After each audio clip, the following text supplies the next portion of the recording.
All right, let's dive into Sam Altman's vision for the future, especially his thoughts on AGI. Our source for this deep dive is his interview with Lex Fridman.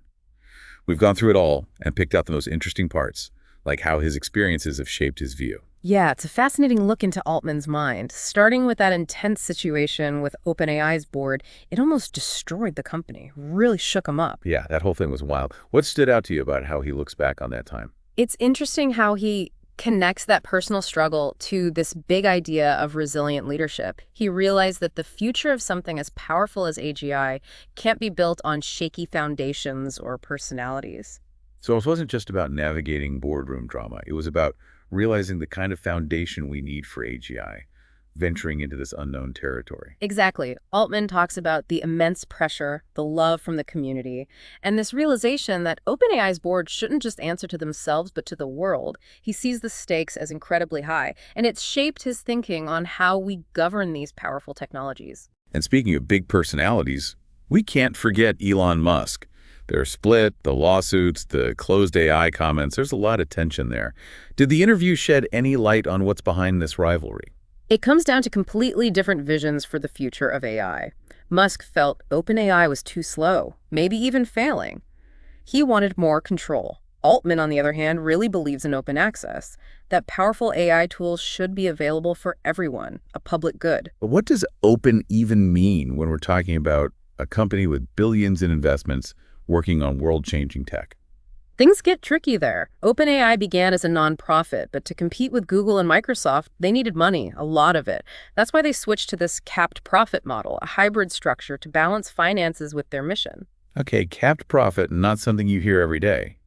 How's that different from a regular company chasing profits? So investors can get returns, but those returns are capped at a certain level. Anything beyond that goes back into the organization's mission.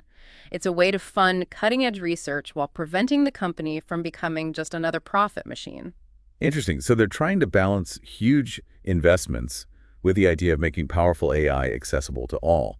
Yep. How's that working in practice?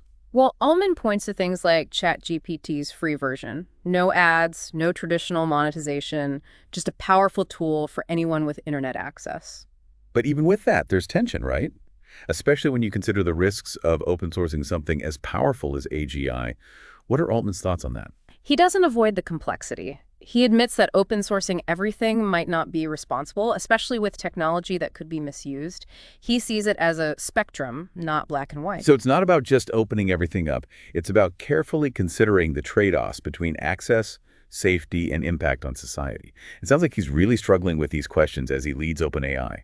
Absolutely. And it's with this backdrop of intense competition, philosophical differences, and rapidly evolving technology that Altman starts talking about the future of AI itself. He gets into the limits of current models like GPT-4. And then he paints this mind-blowing picture of what GPT-5 and beyond could be capable of. It's funny. Everyone's talking about GPT-4, and then Altman just drops this line that GPT-4 kind of sucks. Right, catches you off guard. But then he explains it from his point of view.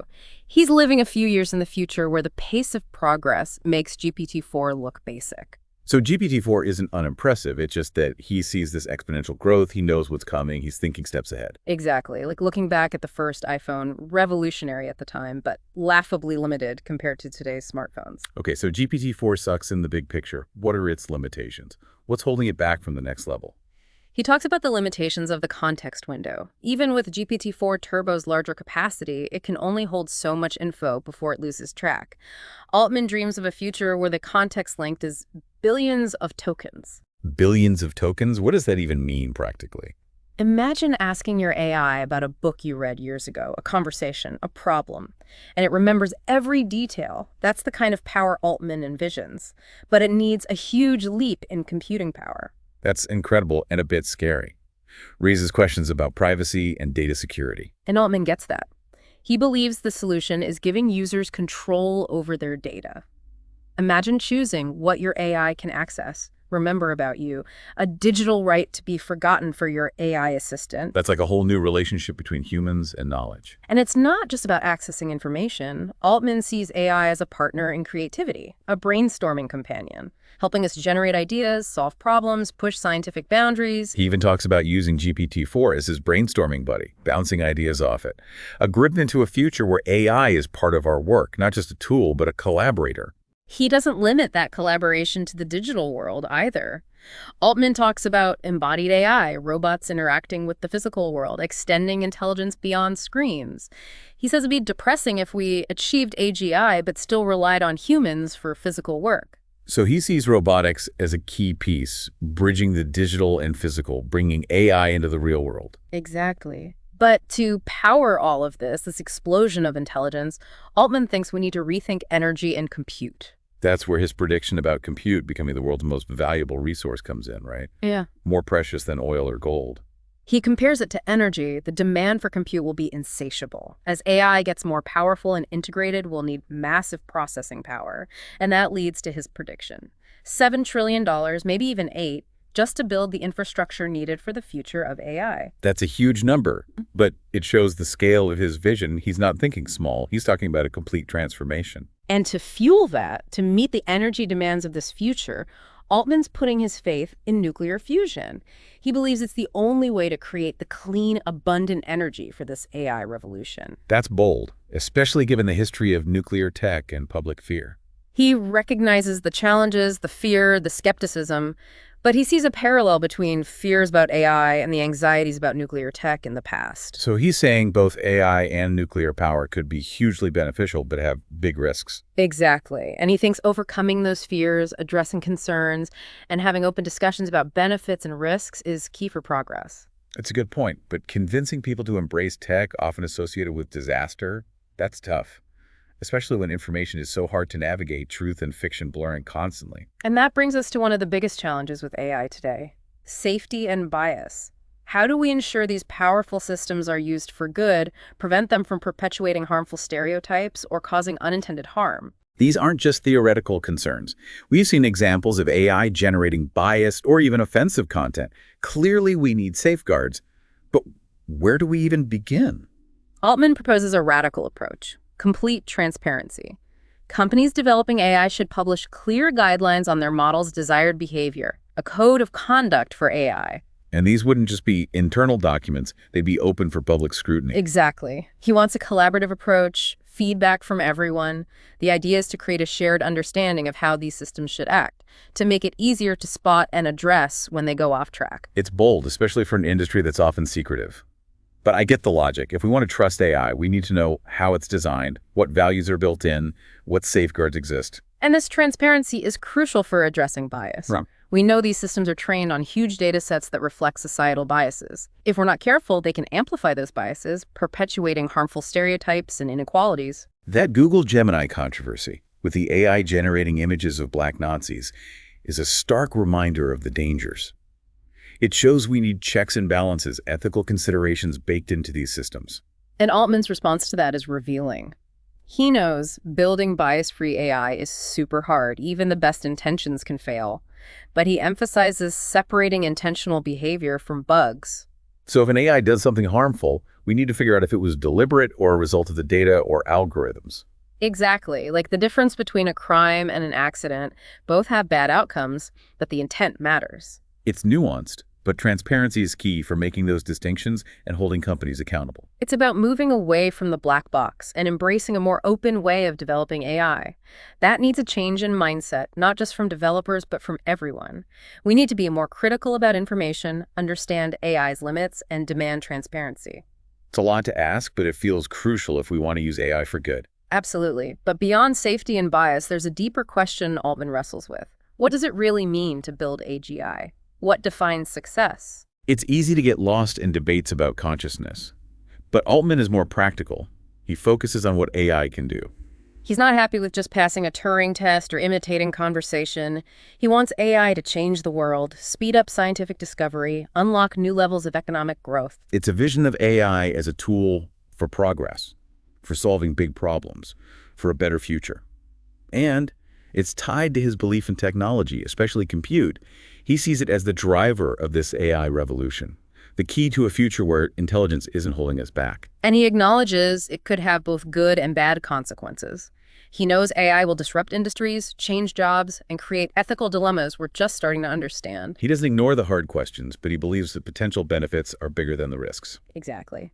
He sees the journey to AGI as a group effort, needing collaboration, transparency, and facing tough questions head-on. Which brings us to another point: control.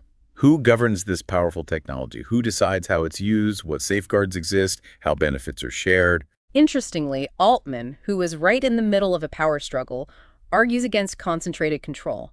He thinks no single person, company, or country should control AGI. So he's suggesting a more distributed approach, maybe even global governance. He specifically calls for government regulation, which might sound odd from someone leading an AI company, but he insists it's not about stopping innovation or giving one entity too much power. So he's not worried about seeming hypocritical, trying to control the tech he helped create. He addresses that, admitting his stance might be misunderstood, but he believes a decentralized, globally coordinated approach is the only way to manage the risks and maximize the benefits of AGI. It's complicated, and there's no easy answer. He even questions if traditional boards can handle something as powerful and transformative as AGI. So what's the alternative? It's not entirely clear, but he seems to want a more inclusive approach, involving people from all over, considering different perspectives, and recognizing the huge impact of the decisions we make about AI today. It's a big challenge, but it feels so important. Absolutely. And it's not just about avoiding bad outcomes. It's about actively building the future we want, using AI to solve problems, advance science, and create a fairer world. And maybe it's about expanding our understanding of intelligence itself. Altman touches on alien civilizations, the Fermi paradox, even the simulation hypothesis. It makes you wonder if we're on the verge of a new era of scientific understanding, where AI helps us unlock the universe's mysteries. It makes you think about what intelligence even is. What if our definition is too limited? What if there are forms of intelligence, alien or artificial, that we can't even grasp yet? It's humbling, but before we go too cosmic, let's talk about one detail from the interview: Altman's lowercase tweets. Ah, yes, the lowercase tweets, they've become an internet thing. Theories abound. A broken shift key, rejecting norms. A busy CEO with no time for capitalization. Does he explain it? He does, and it's both simple and interesting. He says it's a habit from his early internet days, spending hours in chat rooms where capitalization wasn't a thing. So it's a holdover from his digital past, a relic of the internet's early days. Partly, but he also seems to dislike capitalization philosophically.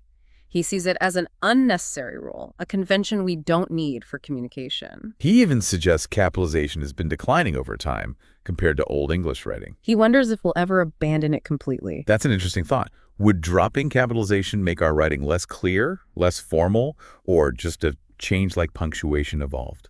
Hard to say, but it shows how language changes and how our digital habits affect our communication. And it shows a playful side of Altman, a willingness to break rules and challenge assumptions. He jokes he could capitalize if it was a sign of respect, but he doesn't think it is. It reminds us that even brilliant minds, tech innovators, are still human, with quirks, habits, and unique perspectives. And those quirks often give us the most interesting insights. But let's dive into this OpenAI board saga that almost took down the company. It was a turning point for Altman, both personally and professionally. He describes it as this chaotic, almost Shakespearean drama, with this intense mix of love and pressure. He really paints a picture of that weekend when he was ousted, like attending his own eulogy. He talks about the time after being reinstated as surreal. He was in a fog, processing this intense experience while leading the company through this crisis. It reminds us of the human side of all this. Oh. We focus on the tech of AI, but there are real people, real emotions involved. And those emotions matter, especially when you're dealing with something as powerful as AGI. Altman admits it changed him, made him more cautious, less trusting. It's sobering to think that developing such a transformative technology can leave a mark on even brilliant minds. Sounds like a real trial by fire. But did he gain any insights from that experience? What did he learn about leadership and the kind of structure needed for AGI? He definitely did. Altman came out of it focused on resilience. He realized OpenAI needed more than just smart people. It needed a system to withstand scrutiny, pressure, and conflict. So it was a wake-up call. Yeah. A realization that the stakes were higher than he'd thought. He even says it was a preview of what's coming. As we get closer to AGI, the challenges will only increase. He also mentions board structures, the unique challenges of governing a nonprofit in a field as impactful as AI. He argues that nonprofit boards aren't accountable to shareholders like traditional companies, and that lack of accountability can be dangerous, isolating the board from the bigger implications of their decisions. So he's saying OpenAI's board should be accountable not just to themselves, but to the world. That's his point. It's bold.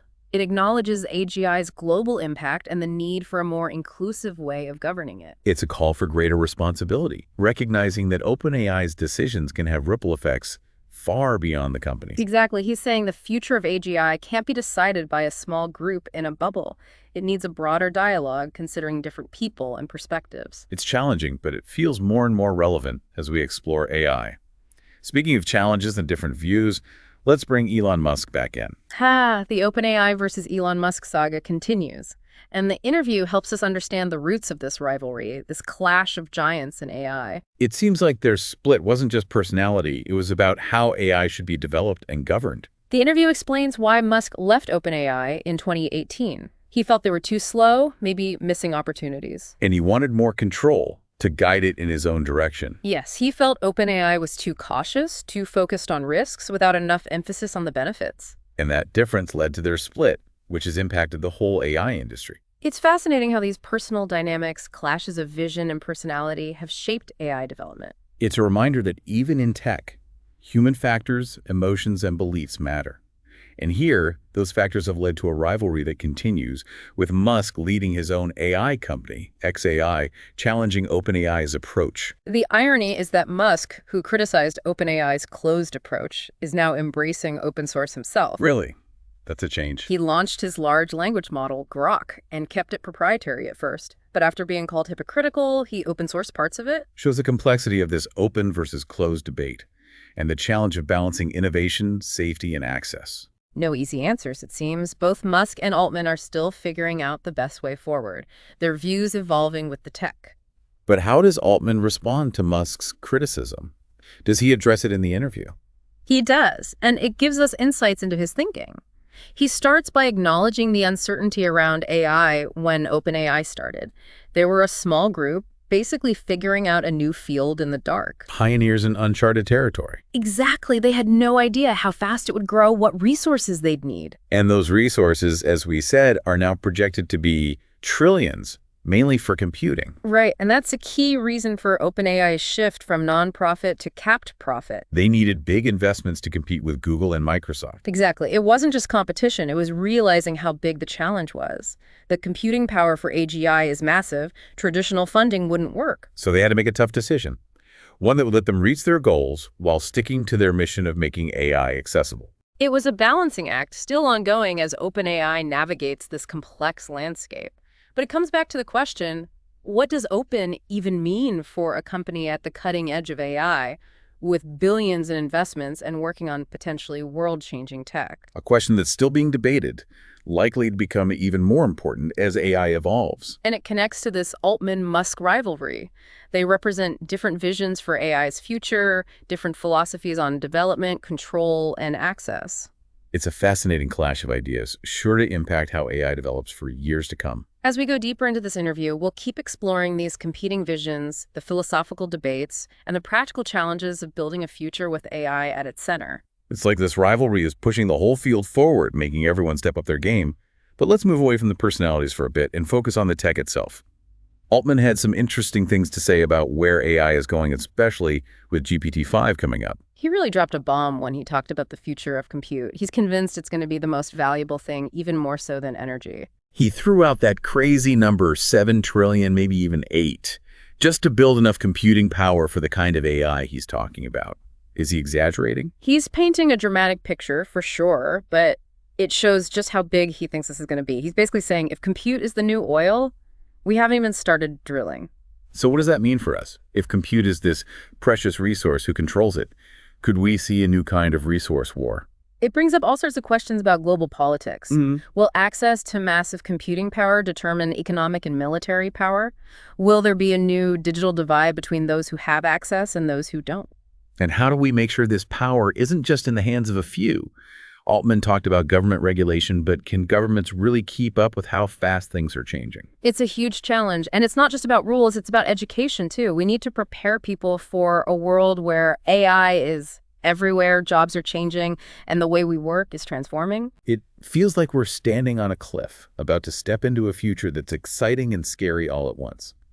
And in the middle of all this, Altman still believes nuclear fusion is the answer to our energy problems.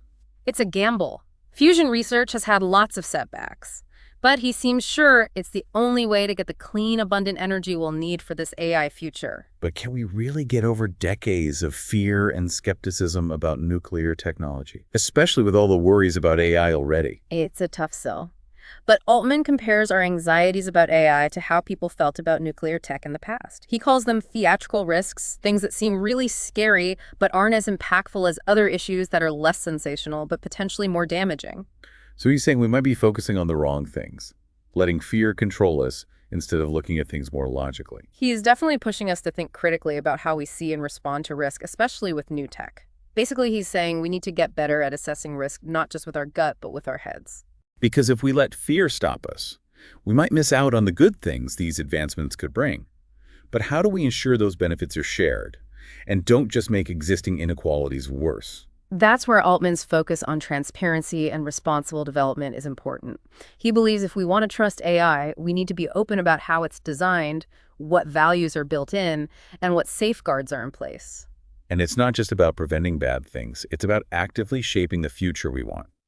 Using AI to tackle the big problems facing humanity, like climate change, poverty, and disease. Exactly, and he's not just talking about theories, he's talking about real-world applications that are already working. For example, AI is being used to create new drugs, diagnose diseases earlier, and make energy grids more efficient. It's great to see these examples of AI being used for good, but it also highlights how important it is to make sure everyone has access to these tools, not just a select few. And that's where Altman's idea of open access comes in. He thinks these powerful AI tools should be available to everyone, a resource that can help people and communities solve problems, create opportunities, and build a better future. But how do we balance that with keeping things safe and secure? How do we stop these tools from being misused or falling into the wrong hands? It's a tough question, and Altman doesn't claim to have all the answers, but he believes open discussion, collaboration, and a willingness to experiment are crucial. He sees developing AGI as this big experiment, a journey into the unknown, and he thinks the best way to navigate it is together. It's a bold vision, one that requires a fundamental shift in how we think about technology power and our role in shaping the future. And it's clear Altman's committed to this vision, even if it means going against the grain and facing critics like Elon Musk. Speaking of Musk, it's interesting how differently they see the role of government in all of this. Altman thinks regulations are essential to ensure AI is developed responsibly and its benefits are shared. Musk tends to be more skeptical of government, arguing it often slows down innovation and creates unnecessary bureaucracy. It's almost like they're envisioning two different futures for AI. One where the government plays a big part in shaping it, and another where the private sector mostly does its own thing. And it's not just about government, it's about individuals, too. Altman believes we all have a responsibility to be part of this conversation, to think critically about AI, and to demand that these technologies are developed and used in a way that aligns with our values. He's calling for a more democratic approach to AI, one that recognizes how much it will affect all of us and gives us a say in how it develops. And it's not just about the tech itself, it's about the kind of society we want to live in. Altman believes AI can help create a more just equitable and abundant world, but only if we make conscious choices about how it's developed and used. He's challenging us to think bigger, to look past the hype and the fear, and really grapple with the big questions about what it means to be human in a world with intelligent machines. And he does it in a way that makes you think and inspires you. He's not afraid to admit he doesn't know everything, to acknowledge the risks, and to invite others to join the conversation. It's a refreshing change in a field that's often all about hype secrecy and a feeling that things are inevitable. And it reminds us that the future of AI isn't set in stone. We're all creating it through our choices, our conversations, and our actions. But let's go back to this idea of compute being the most valuable resource. It's such a radical concept. What does it mean practically? How will it change how we live, work, and interact with the world? It's hard to imagine a world where compute is more valuable than oil or gold. But if Altman's right, It's something we need to start preparing for now. One thing is that the companies controlling the infrastructure for AI development, the data centers, the chips, the algorithms will have huge power. We're already seeing this with Google, Microsoft, and Amazon, but it's going to get even bigger. So could we end up with a new kind of digital oligarchy where a few companies control everything? It's definitely possible, and it makes us think about how we regulate these companies, how we stop them from abusing their power, and how we make sure the benefits of AI are shared with everyone. It's a challenge that will need global cooperation, new regulations, and a commitment to doing things ethically. And it's not just about regulating big tech companies, it's also about giving individuals and communities the power to use these AI tools. We need to democratize access to computing power, so it's not just a tool for the rich and powerful. Exactly. That means investing in education, teaching people about technology, and creating opportunities for everyone to be part of this AI-driven future. It's a big task, Yeah. but it's crucial if we want to create a future where AI benefits everyone, not just a select few. And it's a future that's likely to be full of surprises. Altman hints at this when he talks about the possibility of alien civilizations and the limits of what we currently understand about intelligence. It's mind-blowing to think about. What if our definition of intelligence is too narrow? What if there are forms of intelligence out there, whether it's aliens or AI, that we just can't grasp with our current way of thinking? It reminds us that we're still just starting to understand what's possible, both in terms of technology and in terms of the universe. And it tells us to approach this journey with a sense of wonder, curiosity, and humility. We're going into uncharted territory, and the best way to navigate it is with an open mind and a willingness to embrace the unknown. And it's not just about the big existential questions, it's also about the small, quirky details that show the human side of technology. Like Altman's lowercase tweets. Oh yeah, those tweets have become a bit of a meme. They represent his unconventional thinking and his willingness to challenge the norm. Did he finally explain why he writes in all lowercase? He did, and the answer is simpler and more interesting than you might think. He says it's a habit from when he was young and spent hours in online chat rooms where capitalization wasn't really used. So it's something from his early days on the internet, like a blast from the past. Kind of. But he also seems to have this philosophical reason for not liking capitalization. He sees it as a random rule, a convention that we don't really need for communication. He even points out that capitalization has been declining over time, compared to how they used to capitalize everything in Old English writing. He wonders if maybe someday we'll stop using capitalization altogether. That's an interesting idea. Would getting rid of capitalization make writing less clear or less formal? Or would it just be a change like how punctuation has evolved over time? It's hard to say for sure, but it shows how language is always changing and how our digital habits affect how we communicate. And it shows a playful side of Altman, a willingness to break the rules and question things. It reminds us that even the smartest people, the ones leading the way in tech, are still human. They have their quirks, their habits, and their own unique ways of seeing the world. And those little quirks often give us the most interesting insights. Absolutely. They remind us that behind all the algorithms and the data centers, there are real people trying to figure out complex questions, making tough decisions, and ultimately shaping the future of technology and humanity. And speaking of figuring out complex questions, let's talk more about this idea of AGI itself. What makes it successful? How will we know when we've actually achieved it? That's a question people have been debating for a long time, and there's still no easy answer. Altman actually says he doesn't like the term AGI that much. He thinks it's not well defined, and people use it in different ways. So he's not a fan of the term. Why not? He thinks it's too vague, too open to interpretation. He'd rather focus on what AI can actually do, on the specific tasks it can perform. That's a more practical approach. It's about what these systems can actually do instead of getting lost in philosophical debates about consciousness or if AI can feel. Exactly. And he sets a high bar for what he considers real AGI. For Altman, it's not just about passing a test or sounding like a human in a conversation. It's about actually changing the world, creating a system that can speed up scientific discoveries and help us achieve new levels of economic growth. It's a vision of AI as a tool for progress, something that can help us solve big problems and create a better future. And this vision is tied to his belief in technology, especially the power of computing. He sees computing power as the driving force behind the AI revolution, the fuel that will take us to a future where our intelligence isn't holding us back. He believes that the rapid growth of computing power will allow us to create AI systems that can not only solve complex problems, but also generate new knowledge, come up with new ideas, and push the boundaries of human understanding. It's a bold vision and it's not without risks, but it's also a very optimistic vision based on a belief in human ingenuity and our ability to use technology for good. And it's a vision that's starting to become reality. We're seeing the early signs of this future in how AI is being used to speed up drug discovery, diagnose diseases earlier, and make energy grids more efficient. Those are just a few examples of how AI is already making a positive impact. And as the technology keeps getting better, the potential for real change only grows.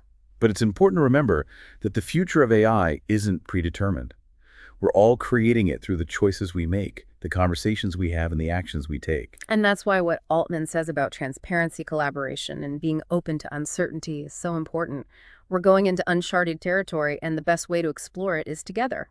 It's a journey that's both exciting and scary, but it's also full of promise, and we can't ignore it. Yeah, it's like we're at this crossroads with all this powerful tech and worries about the future and these big questions about what it means to be human in a world that's changing so fast. And what's interesting about Altman is he doesn't shy away from any of that. He really embraces the complexity and the uncertainty, even the philosophical stuff. It's refreshing compared to the usual Silicon Valley hype. He even seems to enjoy challenging norms. Like with those lowercase tweets, it's become this weird symbol of his personality, like he's making a statement. Almost like a little rebellion refusing to play by the rules. But there's a deeper point there too, right? Yeah. This idea that even small things can tell us a lot about how someone sees the world. He makes us question things we take for granted, like why do we capitalize? Do we really need to?